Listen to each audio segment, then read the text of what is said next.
بنی اسرائیل کے سامنے اکثر باتیں جن میں وہ اختلاف کرتے ہیں بیان کر دیتا ہے، اور بے شک یہ مومنوں کے لیے ہدایت اور رحمت ہے۔ تمہارا پروردگار قیامت کے روز ان میں اپنے حکم سے فیصلہ کر دے گا، اور وہ غالب ہے، علم والا ہے۔ تو اللہ پر بھروسہ رکھو، تم تو صاف حق پر ہو۔ کچھ شک نہیں کہ تم مردوں کو بات نہیں سنا سکتے، اور نہ بہروں کو جبکہ وہ پیٹ پھیر لیں آواز سنا سکتے ہو، اور نہ اندھوں کو گمراہی سے نکال کر رستہ دکھا سکتے ہو۔ تم تو انہی کو سنا سکتے ہو جو ہماری آیتوں پر ایمان لاتے ہیں، پھر وہ فرما بردار ہو جاتے ہیں۔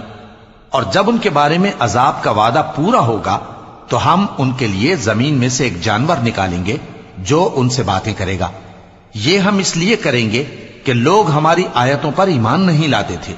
اور جس روز ہم ہر امت میں سے ایک بڑے گروہ کو جمع کریں گے جو ہماری آیتوں کی تکذیب کرتے تھے، پھر ان کی جماعت بندی کی جائے گی، یہاں تک کہ جب سب آ جائیں گے تو اللہ فرمائے گا کہ کیا تم نے میری آیتوں کو جھٹلا دیا تھا، حالانکہ تم نے اپنے علم سے ان کا احاطہ تو کیا ہی نہ تھا؟ بھلا تم کیا کرتے رہتے تھے؟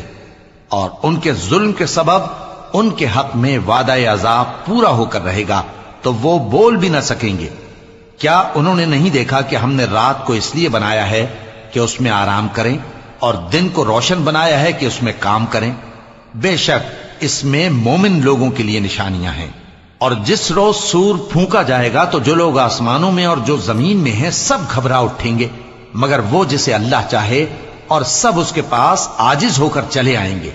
اور تم پہاڑوں کو دیکھتے ہو تو خیال کرتے ہو کہ مضبوط جمے ہوئے ہیں، مگر وہ اس روز اس طرح اڑتے پھریں گے جیسے بادل۔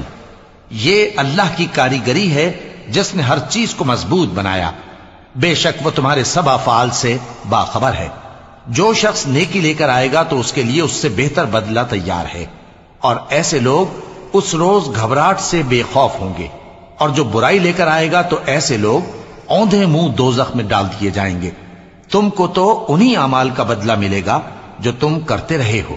کہہ دو مجھ کو یہی ارشاد ہوا ہے کہ اس شہر مکہ کے مالک کی عبادت کروں جس نے اس کو محترم بنایا ہے، اور ہر چیز اسی کی ہے، اور مجھے یہ بھی حکم ہوا ہے کہ میں فرما بردار رہوں، اور یہ بھی کہ قرآن پڑھا کروں۔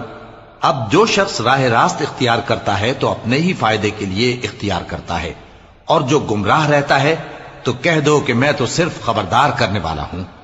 اور کہو کہ اللہ کا شکر ہے وہ تم کو عنقریب اپنی نشانیاں دکھائے گا تو تم ان کو پہچان لو گے، اور جو کام تم کرتے ہو تمہارا پروردگار ان سے بے خبر نہیں ہے۔